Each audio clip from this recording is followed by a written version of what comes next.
Graças a Deus, aos irmãos da Igreja Vitel, graças a Deus a vocês que estão nos assistindo nessa noite.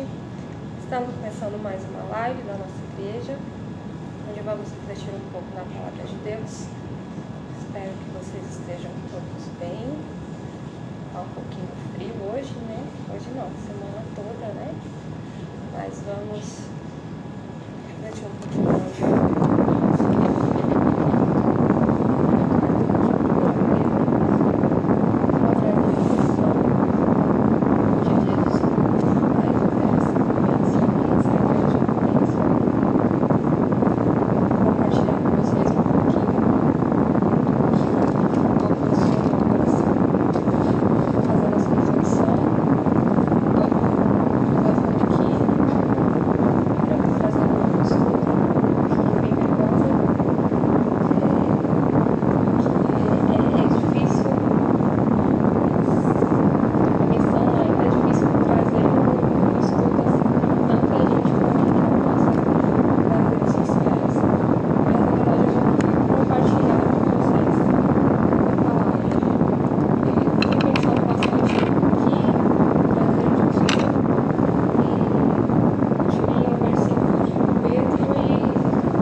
Saiba que você foi escolhido por Deus.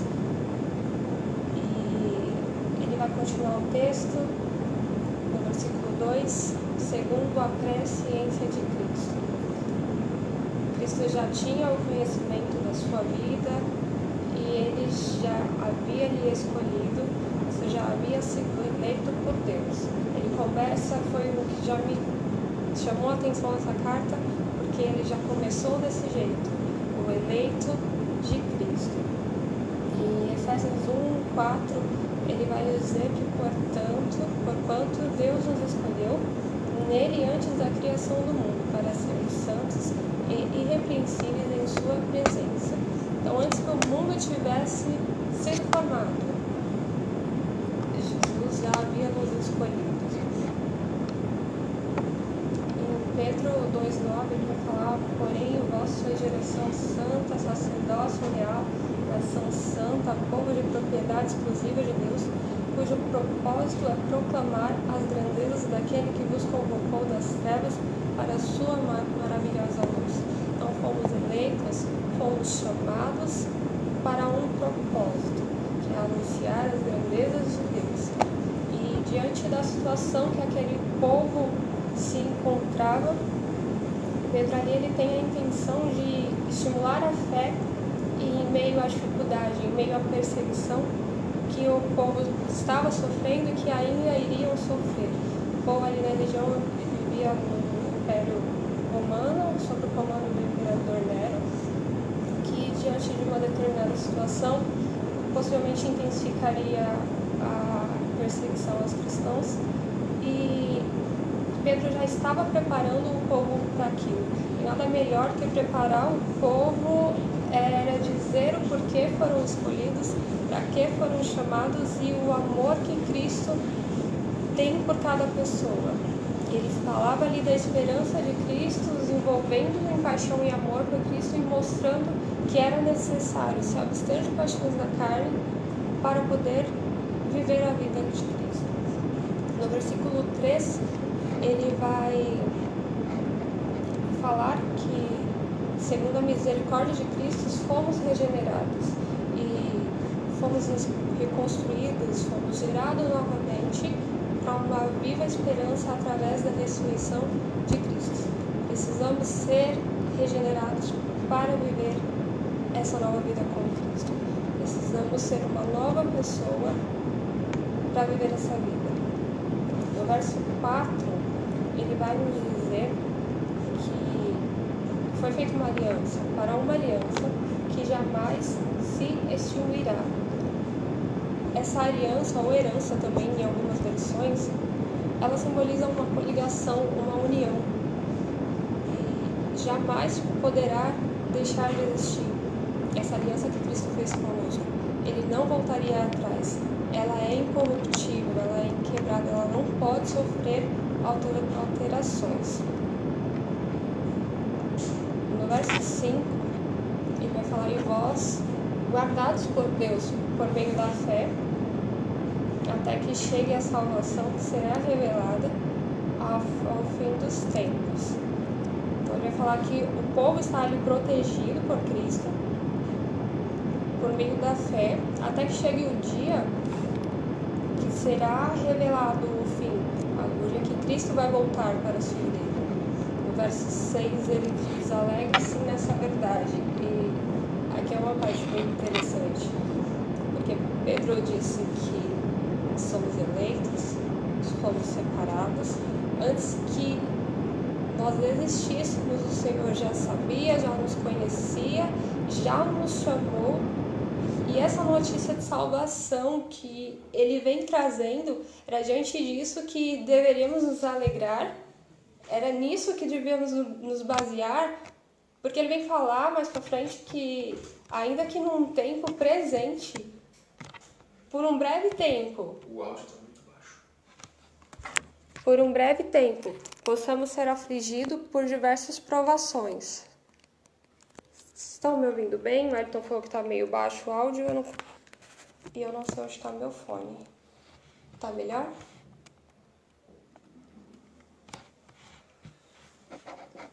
E eu fui procurar a definição para aprovação. E a aprovação ela vem para testar a capacidade de superação humana. E isso é uma coisa bem complicada e bem difícil, porque é algo que às vezes sai do nosso controle, sai do nosso... vem quase nos nossos limites, e é isso que Pedro está falando. Ainda que chegue a um ponto que talvez você ache que você não aguente, ele está falando que ainda assim é para você lembrar da verdade em que você foi chamado e que você foi escolhido, para que mesmo que mediante toda essa provação, você possa ter esperança, possa ter a fé de que tudo isso vai ser passageiro. No verso 7, ele vem dizer que essas provações que vêm testar a sinceridade da nossa fé. A nossa fé ela não pode ser enganosa, ela não pode ser uma fé circunstancial, mas ela tem que ser uma fé com sinceridade em Cristo. E ele fala que essa fé é muito mais valiosa que o ouro, mesmo que refinado pelo fogo. E o ouro refinado pelo fogo, ele é um processo para que ele seja purificado, para que ele tenha o seu maior valor. E é sobre isso que Pedro está falando. E tudo isso, ele vai resultar no louvor, na glória, na honra de Jesus Cristo, quando ele for revelado. Então, sejamos sinceros com a nossa fé, com o nosso caráter cristão. Em 1 Pedro 4, de 12 ao 13, ele vai ainda continuar nos incentivando nessa alegria, que devemos estar usando de esperança, que com tudo isso vos alegres por seres participantes do sofrimento de Cristo, para que também vos alegreis e exultais na revelação da sua glória. Amados, Não vos assusteis com a aprovação que surge entre vós, como fogo ardente, com o objetivo de provar a vossa fé. Não entendais isso como se algo estranho vos estivesse acontecendo. E ele vai continuar, vai falar, porque amamos a Cristo sem tê-lo visto, sem tê-lo tocado, mas cremos. Temos fé na pessoa de Cristo e por isso nos alegramos. Porque se pararmos para pensar, passar por uma provação, por aquilo que não vemos, que nunca tocamos, é algo irreal. É algo que para o ser humano talvez não tenha lógica. Mas Cristo ele gera em nós a alegria e com isso a esperança e a fé. Acreditamos que um dia ele voltará para buscar a sua igreja, que vale a pena sim passar por provações por ele para que pessoas venham ouvir falar dele, pessoas sejam alcançadas por ele. E quando eu comecei a ler isso, eu lembrei de um texto que eu gosto bastante, que fica em Efésios 13:14. Eu não sou muito boa em guardar o lugar onde ficam os versículos. Mas quando Paulo está preso e ele está orando por Éfeso, pedindo que os irmãos ali de Éfeso, que também passavam por uma circunstância difícil, estivessem firmados e alicerçados em Cristo. Então é a fé, a alegria que produz em nós, que ainda numa circunstância dessa, a gente quer produzir o amor e aquilo que a gente sente, a gente quer que as outras pessoas sintam também. E João 20:29, quando ele fala quando Pedro está falando isso, que amamos ele sem tê-lo visto, sem tê-lo tocado, mas cremos nele com fé, tem um episódio que Jesus vai falar para Tomé, porque me vistes, crestes, mas bem-aventurados que não viram e creram. E também me fez lembrar de uma história que eu li há bastante tempo num livro. O nome do livro, se eu não me engano, é Canção da Liberdade. E esse livro ele relata a história de uma moça. Ela morava num lugar chamado Eritreia, acho que na África.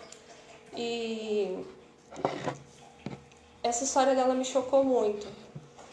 E tem a ver com essa parte de Paulo estar preso, orando, com a parte de passar por perseguição e não desanimar, não desistir. Ela era uma cantora, ela não é ainda uma cantora, e o lugar onde ela mora é um país que tem forte perseguição religiosa. Ele é o 6º numa lista mundial que é fornecida pelo Portas Abertas, se alguém quiser consultar. Ele é o 6º país nesse ranking, e ela mesmo assim não desistiu de proclamar a palavra de Deus, ela não desistiu de levar o evangelho através do louvor, que era o que ela fazia. E certa vez ela foi presa e ela fala que ela apanhava quase todos os dias, ela ficou doente e ela foi presa num container e as autoridades abusaram dela, ela sofreu várias agressões e sempre as agressões antes de acontecer era: você nega Cristo, e ela nunca negou a Cristo, até que um dia ela conseguiu fugir daquele lugar, conseguiu refúgio, se não me engano, nos Estados Unidos, que é onde ela mora agora, e hoje ela tem uma família, está bem e continua anunciando o Evangelho. E Pedro, quando ele começa essa carta, é isso que ele quer encorajar. É isso que ele quer trazer, que é a alegria de servir a Cristo, a alegria da herança que receberemos de morar no céu, de que Cristo voltará para buscar a sua igreja, que isso não morra em nosso coração. E aí o final do capítulo 1, ele vai continuar dizendo sobre santidade, ele vai falar sobre que isso já havia sido revelado aos profetas, em Daniel e Isaías, para que eles dissessem essas coisas através do Espírito, porque ainda não havia acontecido, mas o Espírito já havia revelado a eles que Cristo viria, sofreria perseguições e que nós também seríamos perseguidos a exemplo de Cristo, né? E mesmo assim, Cristo sem pecado, Jesus sem pecado veio ao mundo, Deus permite que seu Filho venha ao mundo por mim e por você, ele sofreu e não negou o seu objetivo, não deixou de cumprir o seu objetivo. Que nós venhamos cumprir o nosso objetivo na terra também. Romanos 6:22, ele fala que agora fomos libertos do pecado, fomos feitos servos de Deus, temos os nossos frutos para a santificação e por fim teremos a vida eterna. E no verso 9 de Pedro, ele vai dizer que porquanto estáis realizando o alvo da vossa fé, a salvação para todo o vosso ser. Eu espero que esse pequeno, não vou dizer estudo, essa pequena reflexão, ela possa te alcançar da mesma maneira. Eu não sei se consegui transmitir o texto da maneira que eu consegui ler. Como eu falei, os primeiros capítulos, os primeiros versículos desses capítulos já chegaram muito forte ao meu coração. Acho que até pelo momento que estamos vivendo. Não estamos sofrendo perseguição, mas estamos num momento um momento de provação, que talvez, como eu acabei de falar, dessa nossa capacidade de superação, de não saber o amanhã, não saber o que vai acontecer. Muitas pessoas talvez tenham perdido seus empregos, talvez estejam com um parente infectado ou perderam seu ente querido nessa situação, e isso é uma forma de provação. Ainda que na dificuldade a gente consiga enxergar a Cristo, que tudo venha glorificar o nome de Cristo. É difícil dizer isso, talvez no momento que a gente perde alguém que a gente ama, mas Deus tem seus propósitos em todas as coisas e tudo resulta no louvor e na glória de Cristo. Saiba sempre que no momento da aflição, que você possa se focar nessa primeira parte de que você foi chamado, você foi separado, você foi selecionado. Porque se Cristo te chamou antes que o mundo existisse, Ele já sabia também tudo que você passaria. Mas ainda assim, Deus mandou o seu Filho para padecer numa cruz pela sua vida, e a mensagem que Pedro queria passar para o povo era essa: pode o imperador vir trazer mais perseguição, mas não abandonem a sua fé, não neguem a Cristo, porque a recompensa e a esperança que temos é eterna. É que Cristo virá buscar e que já não lembraremos das aflições aqui passadas e viveremos no céu com Cristo em grande glória, e toda recompensa será lá, e nada do que passamos aqui terá qualquer valor, porque estaremos reinando com Cristo. Amém? Que o Senhor abençoe sua vida. Vamos fazer uma breve oração, que eu possa abençoar também o seu final de semana. Deus, te agradecemos por esse pequeno estudo, por essas pequenas palavras aqui apresentadas, que isso possa ter chegado, Pai, ao coração de cada um. E assim como o meu coração se alegrou ao ler essas palavras, que o coração de cada pessoa possa se alegrar, a Deus. Que talvez ao reler esse texto, a sua graça, a sua misericórdia, Deus, esteja, Pai, sobre cada um, e que o seu amor alcance o coração, produza fé, ó Deus, e a esperança de saber que um dia o Senhor voltará e virá buscar a sua igreja, Deus. Que todas as aflições desse mundo são passageiras, ó Deus. E que tudo isso é para a glória e a honra do teu santo nome. Assim te agradecemos. Amém. Obrigado a vocês que estiveram presentes nessa live. Amanhã nós teremos live também, às 8 horas. Domingo pela manhã a gente tem a nossa EBD. Hoje na correria, estudando, eu terminei esquecendo de postar o anúncio da live, mas amanhã vai ter anúncio da live. Domingo de manhã às 10h30, se eu não me engano, vai ter EBD. E às 8 horas a gente vai ter o culto à noite também. Não esquece de seguir as nossas redes sociais, compartilhar elas. A gente agradece a todos que têm feito isso, para que, não para o Ministério Betel, mas para que a palavra de Cristo alcance mais e mais vidas, porque temos visto o quão longe esses vídeos conseguem chegar. Às vezes quem nos assiste são 6, 4 pessoas, 12, mas quando a gente vai ver, depois de um tempo, foram 200 pessoas, 300 que puderam ver a mensagem de Cristo, e sabemos que isso tem alcançado vidas e corações. Os links das nossas redes sociais eu vou colocar daqui a pouco na descrição do vídeo e nos outros vídeos ou nas outras chamadas sempre tem a descrição. Que Deus abençoe a vida de cada um. Fiquem com Deus.